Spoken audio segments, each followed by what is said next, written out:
വളരെ നല്ലതായിരിക്കും. നേട്ടങ്ങൾ ജീവിതത്തിൽ വന്നു ചേരുവാൻ സാധ്യത വളരെ കൂടുതലായി കാണുന്നുണ്ട്. അപ്പോൾ ഈ തടസ്സങ്ങൾ മാറിക്കിട്ടും. തടസ്സങ്ങൾ മാറിക്കഴിഞ്ഞാൽ നമുക്ക് സന്തോഷകരമായ ജീവിതം മുന്നോട്ട് നയിക്കുവാൻ സാധിക്കും. തുടർന്ന് കേതു നിൽക്കുന്നത് ഇടവം രാശിയുടെ 4-ാം രാശിയിലാണ്. 4-ാം രാശിയിൽ കേതു നിൽക്കുമ്പോൾ നമുക്ക് പറയേണ്ടത് വസ്തു സംബന്ധമായ പ്രശ്നങ്ങൾ കൂടുതലും ജീവിതത്തിൽ വന്നുകൊണ്ടേയിരിക്കും.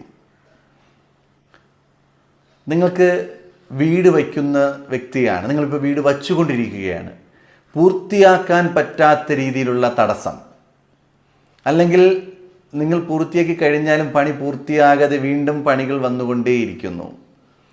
വീട് സംബന്ധമായും വസ്തു സംബന്ധമായും ഒരുപാട് പ്രശ്നങ്ങൾ.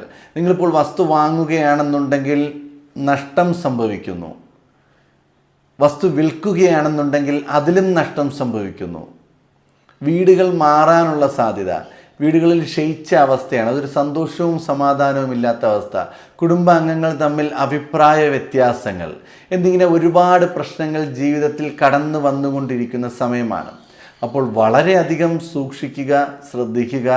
ഏറ്റവും മോശപരമായിട്ടുള്ള ഒരു വർഷകാലഘട്ടമാണ്.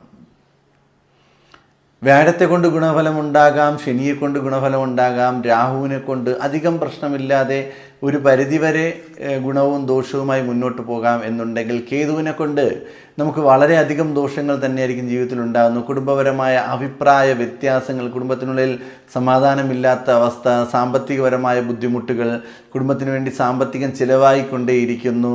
അതുമാത്രമല്ല, വസ്തുവിൻ്റെ പേരിൽ അല്ലെങ്കിൽ അവിടുത്തെ സാമ്പത്തികത്തിൻ്റെ പേരിൽ അഭിപ്രായ വ്യത്യാസങ്ങൾ, വഴക്കുകൾ ഉണ്ടാകുന്നു. കുടുംബത്തിൽ നെഗറ്റീവായ അനുഭവങ്ങൾ വന്നുകൊണ്ടേയിരിക്കുന്നു. അതായത് ദോഷപരമായ അനുഭവങ്ങൾ, സന്തോഷമില്ലാത്തൊരവസ്ഥ, ഇതെല്ലാം ജീവിതത്തിൽ വന്നുകൊണ്ടിരിക്കുകയാണ്. അപ്പോൾ ഈ സമയം പ്രധാനമായിട്ടും ഗണപതി ഭഗവാനെ പ്രാർത്ഥിക്കുക, സർപ്പദൈവങ്ങളെ പ്രാർത്ഥിക്കുക. ഗണപതി ഭഗവാന് വെള്ളിയാഴ്ച ദിവസങ്ങളിൽ നാളികേരം ഉടയ്ക്കുക, കറുകമാല ഗണപതിക്ക് ചാർത്തുക, നാരങ്ങമാല ചാർത്തുക. പറ്റുമെന്നുണ്ടെങ്കിൽ നിങ്ങൾക്ക് ഗണപതി ഹോമം നടത്താം. അങ്ങനെ ഒരുപാട് കാര്യങ്ങൾ ചെയ്യാം. ഗണപതി ഭഗവാനെ പ്രീതിപ്പെടുത്തുകയും സർപ്പദൈവങ്ങളെ പ്രീതിപ്പെടുത്തുകയും ചെയ്തു കഴിഞ്ഞാൽ കേതുവിൻ്റെ ദോഷങ്ങൾ കുറയുകയും നേട്ടങ്ങൾ ഉണ്ടാകുകയും ചെയ്യും. ഈ തടസ്സങ്ങളും ദോഷങ്ങളും ഒന്ന് മാറിക്കിട്ടിയാൽ തന്നെ ജീവിതത്തിൽ പകുതി തന്നെ ആശ്വാസമാകുകയാണ്.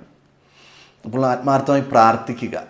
ഏറ്റവും പ്രധാനമായി ഗണപതി ഭഗവാനെ പ്രാർത്ഥിക്കുന്നത് ഈ ഒരു വർഷക്കാലഘട്ടം വളരെ നല്ലത് തന്നെയായിരിക്കും. നേട്ടങ്ങൾ 100% ജീവിതത്തിൽ വരുവാൻ വേണ്ടി ഗണപതി ഭഗവാനെ പ്രാർത്ഥിക്കുക, ദുർഗാദേവിയെ പ്രാർത്ഥിക്കുക, ശനിയാഴ്ച ദിവസങ്ങളിൽ നീരാഞ്ജനം കഴിപ്പിക്കുക, വ്യാഴാഴ്ച ദിവസങ്ങളിൽ വിഷ്ണു ഭഗവാനെ പ്രാർത്ഥിച്ചുകൊണ്ട് പുഷ്പാഞ്ജലിയിൽ അർപ്പിച്ച് മുന്നോട്ട് പോയാൽ സന്തോഷകരമായിട്ടൊരു ജീവിതം നയിക്കുവാൻ സാധിക്കും.